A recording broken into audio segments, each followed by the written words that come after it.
नमस्कार, राष्ट्र की आवाज में आपका स्वागत है। मैं हूं आपके साथ अतुल प्रताप सिंह। नेपाल में जेनजी के गुस्से ने सब कुछ खाक कर दिया।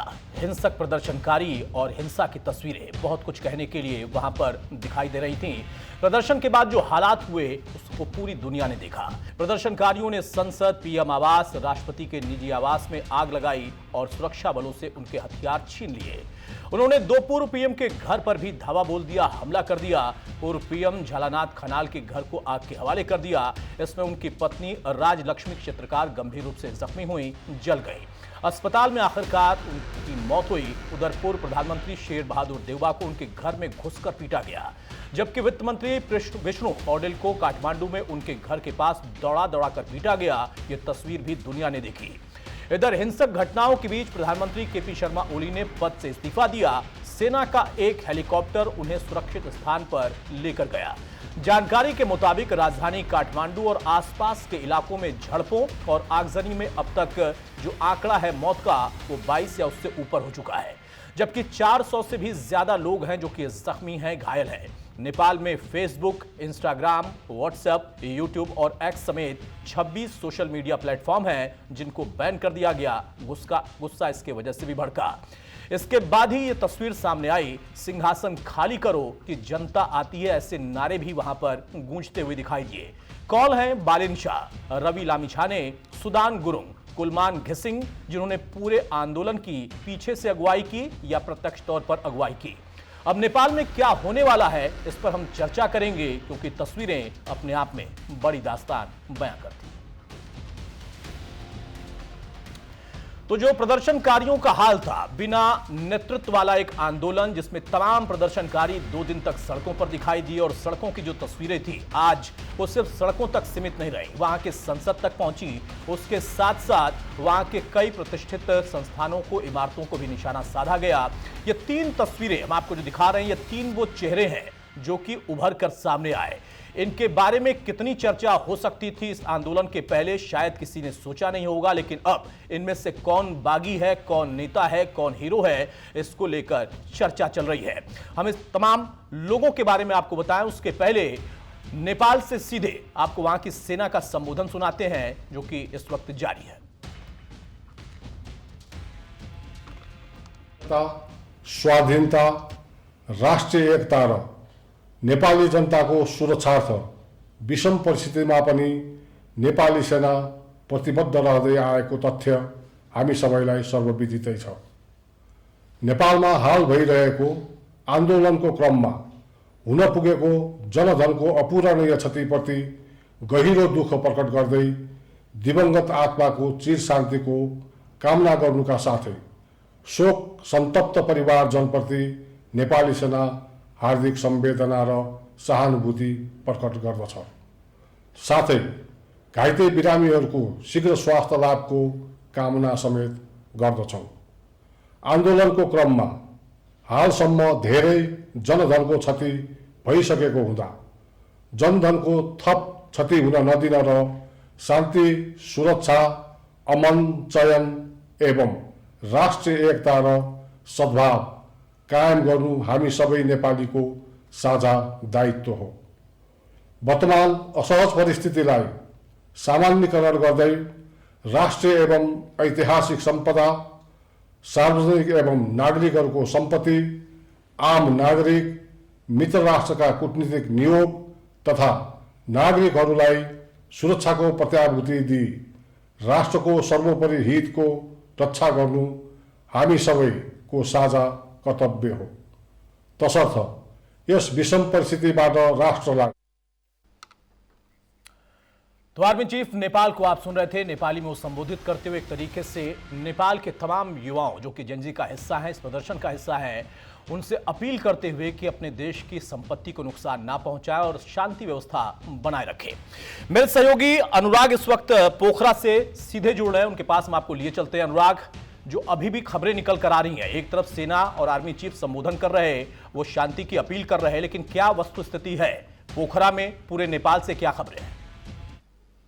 बिल्कुल माफी चाहूंगा, इस वक्त न्यूज इंडिया की टीम नेपाल के भैरवा में मौजूद है। इस वक्त भैरवा में हमारी मौजूदगी है और जिस तरीके से 26 सोशल मीडिया प्लेटफॉर्म्स जब बंद कर दिए गए तो उसके बाद से कहीं ना कहीं जो नेपाल की यूथ थी वो लगातार उग्र हुई और प्रदर्शन का एक बड़ा रूप लिया। और अब ये प्रदर्शन जो है आगजनी जगह जगह, सिर्फ नेपाल के काठमांडू में ही नहीं बल्कि नेपाल के हर एक शहर में जो है आगजनी प्रदर्शन की तस्वीरें जो है लगातार सामने आ रही हैं। भैरवा में इस वक्त हम मौजूद हैं, मेरे पीछे की ये तस्वीरें हैं, और जहां पर भैरवा भंसार कार्यालय था और वहां भी जो प्रदर्शनकारी हैं वो पहुंचे थे और वहां पर भी जो है आगजनी किया गया भंसार कार्यालय को।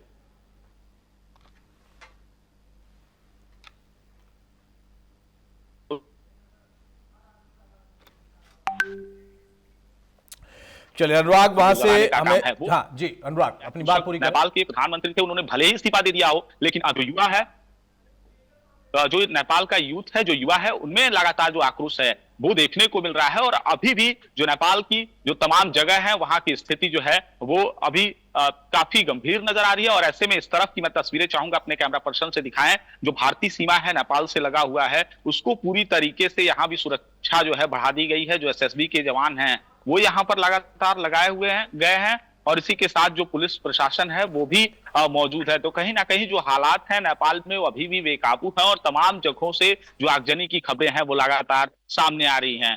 जिस तरीके से बालेन शाह का नाम जो है वो लगातार युवा जो है प्रधानमंत्री के तौर पर रख रहे हैं, जिस तरीके से वो काठमांडू के मेयर थे, तो कहीं ना कहीं बालेन शाह के नाम के साथ ही जो युवाओं का प्रदर्शन है वो लगातार देखने को मिल रहा है। हालांकि सेना ने जो है बाकायदे एक प्रेस कॉन्फ्रेंस करते हुए, पत्र जारी करते हुए जो नेपाल के यूथ हैं, युवा हैं, उनसे शांति की अपील की है। लेकिन कहीं बिल्कुल बिल्कुल अनुराग, शांति की अपील पत्र के जरिए भी की गई और अभी आर्मी चीफ का संबोधन भी हम सुना रहे थे। बहुत जल्दी से एक छोटा सा सवाल अनुराग मैं आपसे और लूंगा।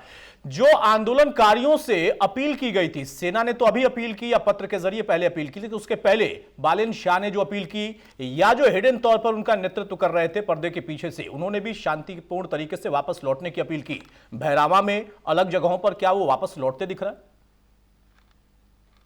और देखिए इस वक्त न्यूज इंडिया की टीम यानी कि हम नेपाल के भैरवा में मौजूद हैं। हालांकि अपील भले ही लगातार किए जा रहे हों, लेकिन उसकी जो युवा यूथ है उनमें जो है वो अपील का कुछ फायदा देखने को जो है वो नहीं मिल रहा है। अभी कुछ ही घंटे पहले की जो ये तस्वीर रही है भंसार कार्यालय भैरवा के पास की, जहां पर युवा पहुंचे हैं, यूथ पहुंचे हैं और वहां पर आगजनी जो है की गई है। भंसार कार्यालय में जो आग लगाने का काम है वो नेपाल की यूथ ने किया है। तो कहीं ना कहीं भले ही लगातार अपील जो है यहाँ के सेना प्रमुख और जिनका नाम लगातार 35 साल के युवा बालेन शाह, जिनका नाम अब प्रधानमंत्री के तौर पर यूथ लगातार ले रहा है, उनके अपील के बाद भी जो असर है वो देखने को नहीं मिल रहा है। प्रदर्शन जो है नेपाल के तमाम जगहों पर हिंसा लगातार जारी है। आगजनी की घटनाएं चाहे वो लुम्बिनी हो, बुटवल हो, तमाम जगहों पर लगातार देखने को मिल रही है। ठीक है अनुराग, हमारे साथ आप बने रहिए। बड़ी जानकारी आप दे रहे हैं ग्राउंड रिपोर्ट से कि अभी भी वहां पर जो आंदोलनकारी हैं उनकी उग्रता में कमी नहीं आई है, क्योंकि एक तरफ बड़ा नुकसान पूरे नेपाल में हमने देखा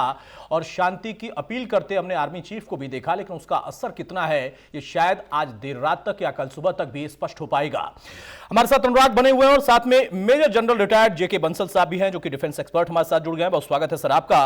और इसके अलावा अरविंद सिंह तेजावत साहब हैं, विदेश मामलों के जानकार, बहुत स्वागत है तेजावत सर आपका भी। सबसे पहले बंसल सर मैं आपसे शुरुआत कर रहा हूं। जो हमारे सहयोगी जानकारी दे रहे हैं कि अभी भी आंदोलनकारियों पर कुछ खास असर नहीं है, हालांकि सेना अपील भी कर रही है, आर्मी चीफ वहां पर आपको सुनते हुए दिखाई दिए, बोलते हुए दिखाई दिए, लेकिन जो मौजूदा स्थिति है, एक तरफ जो आंदोलनकारी हैं जिनका कोई नेतृत्व नहीं है और इतना बड़ा नुकसान अचानक से पूरे नेपाल ने देखा, वहां के वो लोग जो कि सत्ता में बैठे थे या पहले सत्ता में काबिज थे, उनको शायद कहीं से इसकी आशंका भी नहीं थी कि वहां का जेनजी, वहां का युवा इस तरीके से अपने ही देश की स्थिति कर देगा, क्योंकि बहुत आक्रोशित है। एक डिफेंस एक्सपर्ट के तौर पर आप इसको कैसे देखते हैं, बॉर्डर से लेकर गृह युद्ध की स्थिति में? नमस्कार। देखिए, ये जो अभी युवाओं का आंदोलन है वो एक मोब होती है और वो एक तीर से निकला हुआ, एक कमान से निकला हुआ तीर या एक मिसाइल रॉकेट की तरह होते हैं कि उसको छोड़ते हुए दिया गया है, वो विनाश करता रहेगा, लेकिन उसके ऊपर कोई कंट्रोल नहीं। तो इसी प्रकार से जो है युवा है उनको एक बार जो जिसने भी भड़काया है या जो मैसेज दिया है, वो गुरुंग ने दिया है या किसी ने भी दिया है, तो वो अब चालू हो गया। लेकिन एक बात जरूर है कि उनका गुस्सा थोड़ा इसलिए शांत हुआ है कि गवर्नमेंट खत्म हो चुकी है, उन्होंने जहाँ आग वगैरह लगानी थी वो लगाई, उसके बाद में वो हंसते खेलते नाचते गाते नजर आए। तो हो सकता है धीरे धीरे जो है स्थिति अभी काबू में होगी, क्योंकि जो आग लगाने वाले भी होते हैं, जो पर्दे के पीछे से काम करते हैं, वो उनका दिमाग होता है, शातिर दिमाग होता है, तो वो ये सोचते हैं कि अभी ज्यादा डैमेज करना तो कहीं ना कहीं उसको मामले को युवकों का तो उनका कोई एक भविष्य नहीं होता, उनकी कोई प्लानिंग नहीं होती, उनकी थिंकिंग नहीं होती, वो तो बस एक बार लगा दिया आगे क्या होगा वो देखते ही नहीं है। तो अभी जो है ये वालेंद्र शाह हैं या गुरुंग हैं, ये लोग अभी इस बात को रियलाइज करके और कंट्रोल करने की कोशिश करते हैं। और समय एक बहुत बड़ा हीलिंग होता है, जो समय के हिसाब से धीरे धीरे स्थिति सामान्य होगी, और स्थिति सामान्य होने के बाद में जो वहाँ के सेना प्रमुख ने भी इस बात का संदेश दिया है, तो धीरे धीरे जाके आपने देखा था जब बांग्लादेश में ऐसी स्थिति हुई थी उसमें थोड़ा समय लगा था, तो अब धीरे धीरे स्थिति जो है उसमें आ जाएगी रास्ते पे काबू में। तो अब लेकिन बात यह है कि एक, हालांकि ये बड़ी दुख की बात है और बहुत निंदनीय घटना है जो हुआ, लेकिन इससे एक बात जरूर सिद्ध हो जाती है, जो वहाँ सत्ता में बैठे लोग थे, उनका चाहे वो विपक्ष में थे या पक्ष में सत्ता में थे, दोनों के प्रति आक्रोश था। वो आक्रोश इसलिए था कि उन्होंने अपने बच्चों को जो है सारा पैसा लूट करके अपने बच्चों के लिए किया, के लिए कुछ भी नहीं किया। तो वो जो आक्रोश उसके मन में था, तो ये पता लग गया कि जो सत्ता में बैठे लोग इतने हो जाते हैं, मस्त हो जाते हैं, ग्राउंड रियलिटी से उनका कोई नाता नहीं रहता और वो देख नहीं पाते, जनता की नब्ज नहीं पढ़ पाते। और कल भी जो है वो उन्होंने एक जो इसके ऊपर में जितने भी वहाँ के सोशल मीडिया थे उसके ऊपर में बैन लगा करके इसको बिल्कुल पॉलिटिकल स्टेबिलिटी या फिर स्थायित्व इस पूरे देश के लिए भविष्य में कितनी जल्दी आ पाएगा, ये अभी फिलहाल शायद इसकी हम एक चर्चा कर सकते हैं, इसको बहुत स्पष्ट तौर पर नहीं कह सकते।